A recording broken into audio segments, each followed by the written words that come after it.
रथपथ कहीं भी रुद्ध उसका युद्ध में आया नहीं। सम्मुख हुआ जो वीर मारा गया तत्क्षण वहीं। नमस्कार मित्रों, मैथिली शरण गुप्त जी द्वारा रचित जयद्रथ वध का ये पहला सर्ग चल रहा है, जिसमें अभिमन्यु ने अभी अपने तातश्री को बोला है कि आप निश्चिंत रहिए, युद्ध होगा और मैं करूँगा। सारथी कहता है कि ये बड़े प्रतिभट हैं, द्रोण बड़े प्रतिभट हैं, वो विद्वान हैं, पंडित हैं, युद्ध पंडित हैं, तुम उनका व्यूह कैसे भेदोगे? यद्यपि मैं जानता हूँ कि तुम उस योग्य हो, लेकिन फिर भी ये कठिन है। तो उनसे अभिमन्यु कहता है कि मैं सत्य कहता हूँ सखे सुकुमार, मत जानो मुझे, यमराज से भी युद्ध में प्रस्तुत सदा मानो मुझे, है और की तो बात क्या मैं गर्व तो करता नहीं, मामा तथा निज तात से भी युद्ध में डरता नहीं। मामा कौन थे? नारायण श्री कृष्ण। तात कौन थे? अर्जुन। सारथी से कहता है कि यदि कभी युद्ध में यमराज से सामना हो जाए तब भी मुझे वही भय नहीं लगता। अब सारथी को बोल करके फिर वो अपनी पत्नी उत्तरा के पास जाते हैं अभिमन्यु कि अब विदा लेके युद्ध में जाया जाए। लेकिन उत्तरा को अपशकुन हो रहे होते हैं, 16 वर्ष की उम्र है। उत्तरा कहती हैं कि मैं नहीं कहती कि रिप से जीवितेश लड़े नहीं, तेजस्वियों की आय भी देखी जाती है कहीं। मैं जानती हूँ नाथ और यह मानती हूँ तथा, उपकरण से क्या शक्ति में सिद्धि रहती सर्वथा। अगली पंक्ति समस्त क्षत्राणियों के लिए कही गई है कि क्षत्राणियों के अर्थ भी गौरव अभी भी है यही। और गौरव क्या है कि सज्जित करें पुत्र पति को रण के लिए वही। अपने पुत्र अपने पति को युद्ध के लिए सज्जित करना सबसे बड़ा धर्म, सबसे बड़ा गौरव क्षत्राणियों के लिए यही है। जो वीर पति के कीर्ति पथ में विघ्न बाधा डालती, होकर सती भी वह कहाँ कर्तव्य अपना पालती। वीर पति के कर्तव्य में अगर आपने विघ्न डाल दिया और बाद में आप सती भी हो जाएं तब भी आपने कर्तव्य का पालन नहीं किया। तो जो क्षत्राणियों के लिए कर्तव्य है वो क्या है? वो ये है कि सुसज्जित करना अपने पति को, अपने पुत्र को। अपशकुन आज मुझको परंतु हो रहे यह जानिए, मत जाइए संप्रत समर में प्रार्थना यह मानिए। उत्तरा कहती है कि आपको सज्जित करना मेरा कर्तव्य, मेरा गौरव है, लेकिन आज मुझे बड़े अपशकुन हो रहे हैं, कृपा करके आज आप समर में मत जाइए। जाने न दूंगी मैं तुम्हें प्रियतम आज संग्राम में, उठती बुरी हैं भावनाएं हाय इस हृदय में।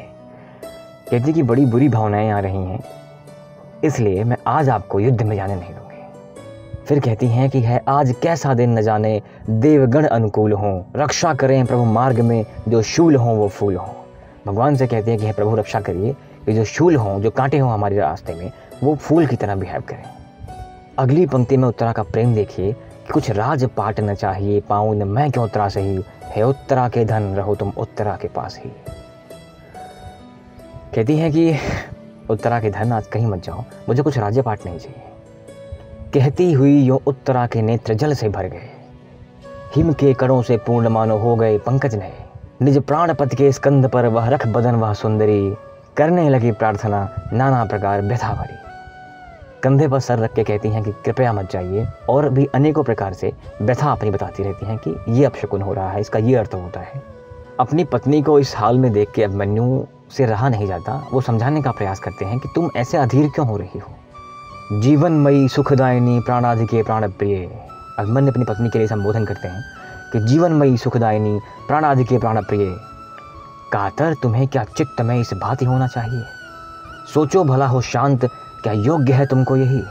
हाँ हाँ, तुम्हारी विकलता मुझसे देखी जाती नहीं। अभिमन्यु कहते हैं कि तुम एक वीर पुरुष की पत्नी हो, एक वीर की बेटी हो, लेकिन तुम इस तरह से विकल हो रही हो और तुम्हारी विकलता मुझसे देखी नहीं जा रही है। हो जानती बातें सभी कहना हमारा व्यर्थ है, निज शत्रु से न बदला लेना कैसा अधर्म अनर्थ है।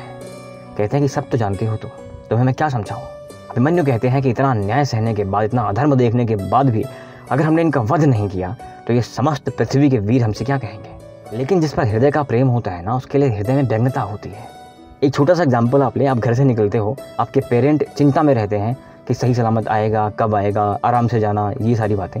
तो वही व्यग्रता, उस लेवल की व्यग्रता वहाँ पे हो रही है कि युद्ध में अपशकुन हो रहा है, मत जाइए। अभिमन्यु इस बात को समझते हैं कि ये प्रेम है जो व्यग्र कर रहा है। रण में विजय पाकर प्रिय मैं शीघ्र आऊँगा यहाँ, चिंतित न हो न मन में मैं तुमको भूल जाऊँगा वहाँ। देखो भला भगवान ही हैं जब हमारे पक्ष में, जीवित कौन रहेगा आकर हमारे लक्ष्य में। अभिमन्यु कहते हैं कि जब भगवान हमारे पक्ष में हैं तो सामने आने के बाद जीवित कौन रहेगा मुझसे। यूं धैर्य देकर उत्तरा को हो विदा सद्भाव से, वीराग्रणी अभिमन्यु पहुंचा सैन्य में अति चाव से। पत्नी से विदा मांग करके और पत्नी को समझा करके अभिमन्यु बड़े चाव से सैन्य में जाते हैं। स्वर्गीय साहस देखो उसका 100 गुने उत्साह से, भरने लगे सब सैनिकों के हृदय हर्ष प्रवाह से। अभिमन्यु का उत्साह देख के सभी सैनिकों में जो शिथिलता आ गई थी उत्साह भर जाता है और फिर पांडवों के समक्ष और पांडवों के मध्य में वो अपने रथ पर जाकर बैठ जाते हैं।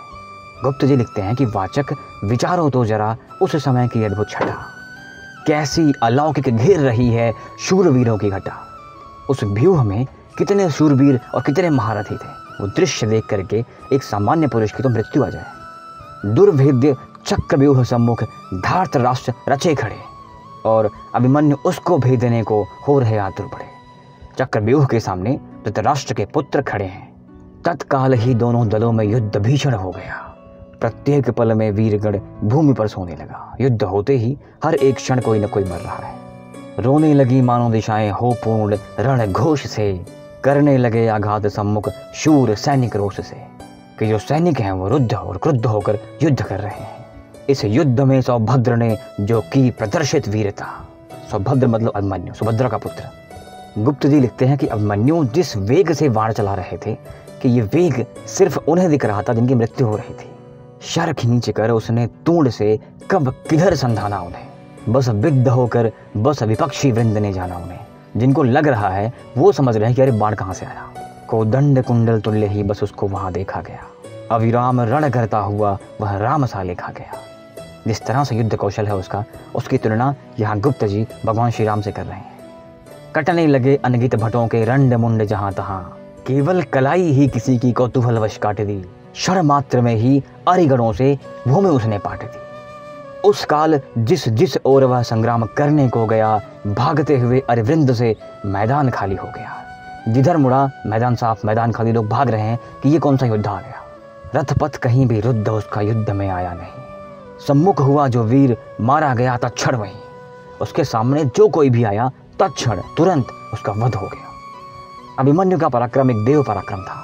भगवान कृष्ण ने उसके लिए कहा था कि एक पूरा दिन महाभारत का सिर्फ तुम्हारे लिए होगा।